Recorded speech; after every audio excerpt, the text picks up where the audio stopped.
ओम सद्गुरुवे नमः। बृहदारण्यकोपनिषद से ये कथा ली गई है।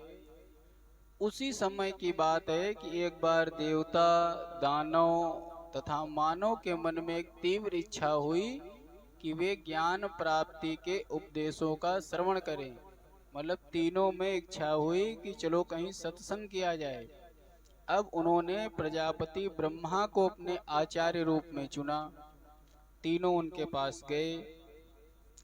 उन्होंने प्रजापति ब्रह्मा से प्रार्थना करते हुए कहा, हे पितामह, हमें ज्ञान का उपदेश दीजिए। इस पर प्रजापति ब्रह्मा ने कहा कि तुम जाओ, 1 वर्ष तक संयम पूर्वक तपस्या करो, फिर मैं तुम्हें उपदेश दूंगा। अच्छा देखो, आजकल कितनी आसानी से कलयुग कितना जो है आसान है, कहीं भी जाओ आपको ज्ञान मिल जाएगा, शिक्षा में। अब तो आजकल ये भी एक बड़ी खतरनाक बात है, गुरु लिए ज्ञान घूमा करते हैं, शिष्य नहीं मिलता है। पहले कभी शिष्यत्व लेने के लिए किसी ज्ञानी के पास जाओ तो टेस्टिंग लेता था। विरोचन और इंद्र को 100 साल तपस्या करके पता चला था कि आत्मा क्या है। तो ब्रह्मा जी ने कहा, तुम लोग 1 वर्ष बाद आओ तपस्या करके, तब तुम्हें उपदेश देंगे। तीनों प्रजापति के कहे अनुसार 1 वर्ष तक घोर तपस्या किए।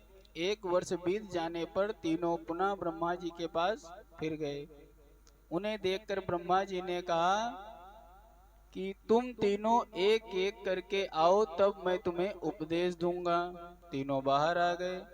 सर्वप्रथम देवता भीतर गए। ब्रह्मा जी ने उन्हें उपदेश देते हुए कहा, द क्या शब्द बोला? द। देवताओं ने वो शब्द आत्मसात कर लिया। ब्रह्मा जी ने पूछा, वत्स, तुम द शब्द का अर्थ समझ गए? तब देवताओं ने कहा, हाँ समझ गए।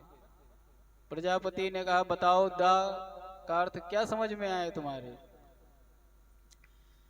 तो देवताओं ने उत्तर दिया कि हमें इंद्रियों का दमन करने का उपदेश आपने कहा है।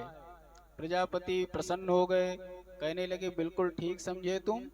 अब तुम इस उपदेश के अनुरूप कार्य करो। देवता के जाने के बाद मानव उपदेश लेने आया। तब उन्होंने मानव को क्या शिक्षा दी? फिर वही शब्द कहा, द। मानव ने भी शब्द को आत्मसात कर लिया। तब ब्रह्मा ने पूछा कि हे मानव, तुमने दा शब्द का अर्थ क्या निकाला है?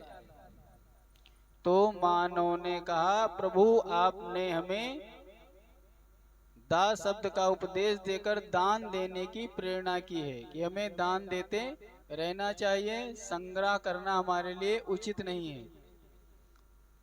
ये शब्द सुनकर के ब्रह्मा जी बहुत प्रसन्न हुए, कहे, बहुत सही समझे हो, अब तुम इसी उपदेश का पालन करो, यही शब्द तुम्हारा कल्याण करेगा। अंत में दानव ब्रह्मा जी के पास आए। ब्रह्मा जी ने भी उनको यही शब्द बताया, क्या? दानव ने भी कहा, हाँ सही है, उपदेश ग्रहण कर लिया। लेकिन पूछा ब्रह्मा जी ने, तुमको क्या समझ में आया इस उपदेश से, ये तो बताओ, नहीं चले जाओगे फिर बाद में कहो कि हम गए हैं, हमको बताया भी नहीं। तो दानव ने कहा कि हमें दा शब्द उपदेश जो दिया है, तो आपने कहा है दया करना है। ब्रह्मा जी समझ गए, कहा, जाओ वत सही समझे हो, इसी अनुरूप काम करना। देवता भोगवादी होते हैं, सुखों के भोग में लगे रहते हैं, तो उनको उपदेश दिया कि इंद्रियों पर संयम रखो, दमन करो। मनुष्य संग्राहक बन गया है, पकड़ के बैठा रहता है, तो उसको उपदेश दिया कि दान करना है। दानव लोग बड़ा अत्याचार किया करते हैं, उनके पास सब कुछ है, दया नहीं है। तो उपदेश में उन्होंने कहा कि ब्रह्मा जी ने कहा है कि दया करना है, तो कहा, जाओ वत्स सही समझे हो। तो तीनों ने प्रसन्नता पूर्वक उस उपदेश का अपने अपने अनुसार अर्थ निकाला और उपदेश ग्रहण करके वापस चले आए। हमें यहाँ सीखना चाहिए कि प्राणी तभी श्रेष्ठ कहलाता है जब उसमें दया, करुणा, दान जैसे गुण हो और अपनी इंद्रियों को वो अपने वश में रखे।